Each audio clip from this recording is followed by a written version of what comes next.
இங்க பாருங்க. இது என்ன நியாயங்க? நீங்களே சொல்லுங்க. பொங்கல் வருது. சரி பொங்கலுக்கு ரூ. 1000 தரமாட்டேன்னு முதல்ல சொன்னாங்க.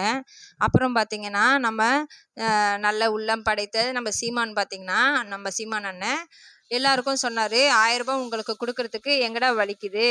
உங்க காசைய எடுத்து குடுக்க போறீங்க என் தமிழ்நாட்டு மக்களுக்கு" அப்படின்னு சொல்லிட்டு சொன்ன உடனே, ரூ. 1000 சரி குடுக்குறேன்னு சொல்லிட்டு ஒத்துக்கிட்டாங்க. ஆனா, இப்ப அந்த ரூ. 1000 போய் குடுக்குறாங்களேன்னு சொல்லிட்டு டோக்கன் போய் வாங்குங்க அப்படின்னாங்க. சரின்னு சொல்லிட்டு போய் டோக்கன் வாங்கலான்னு சொல்லிட்டு போனா, அந்த இடத்துல பாருங்க, உங்க பேர் வரலன்றாங்க. ஏங்க என் பேர் மட்டும் எப்படிங்க விடுபடும்? நல்லா செக் பண்ணுங்கன்னாங்க. 1க்கு 4 தடவ செக் பண்ணிட்டு சொல்றாங்க, நீங்க இன்கம் டேக்ஸ் ஃபைல் பண்ணியிருக்கீங்களான்னு சொல்லிட்டு. இன்கம் டேக்ஸ் ஃபைல் பண்ணியிருந்தா உங்களுக்கு என்னங்க? நாங்க எதுக்கு வாங்குறோம்?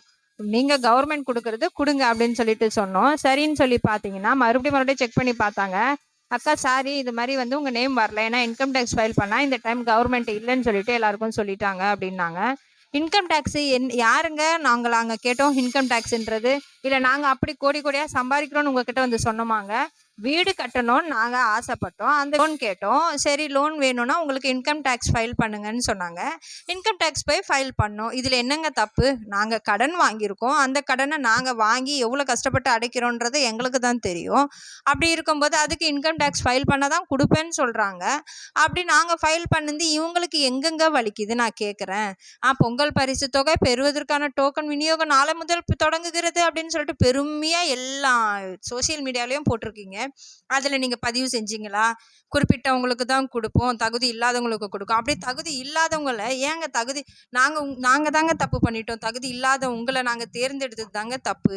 தகுதி இல்லாதவங்க நீங்க தாங்க. நாங்க தகுதி இல்லாதவங்க கிடையாது. நாங்க தகுதி உள்ளவங்க தான். அந்த ரூ. 1000 எங்களுக்கு வழி இல்லாம ஒண்ணும் கிடையாது. எல்லாரும் வாங்கும்போது எல்லார் உள்ளத்துலயும் ஒரு ஆசை வரும்.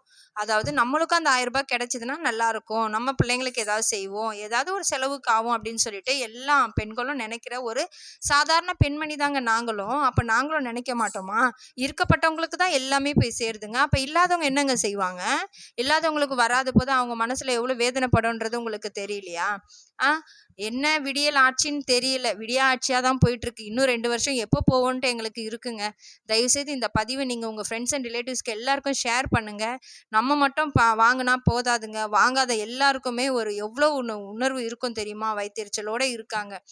பொங்கலுக்கு ரூ. 1000 தந்து தானே பொங்கல் கொண்டாட போறாங்க எல்லாருமே? கிடையாது. ஆனா எல்லாருக்கும் ஒரு ஆசை இருக்கும்லங்க மத்தவங்க வாங்கும்போது. அந்த காசு கிடைக்கலன்னா அவங்கள உள்ள எவ்வளோ பாதிக்கப்படும்ன்றது நான் உணர்ந்தனால சொல்றேன். கண்டிப்பா இது நீங்களும் உணர்ந்திருப்பீங்க. உணர்ந்திருந்தீங்கன்னா இந்த பதிவு எல்லாருக்கும் தகவலோட ஷேர் பண்ணுங்க. பிடிச்சா ஃபாலோ பண்ணிக்கோங்க. மறக்காம இது எல்லாருக்குமே கண்டிப்பா ஷேர் பண்ணுங்க. பாய்.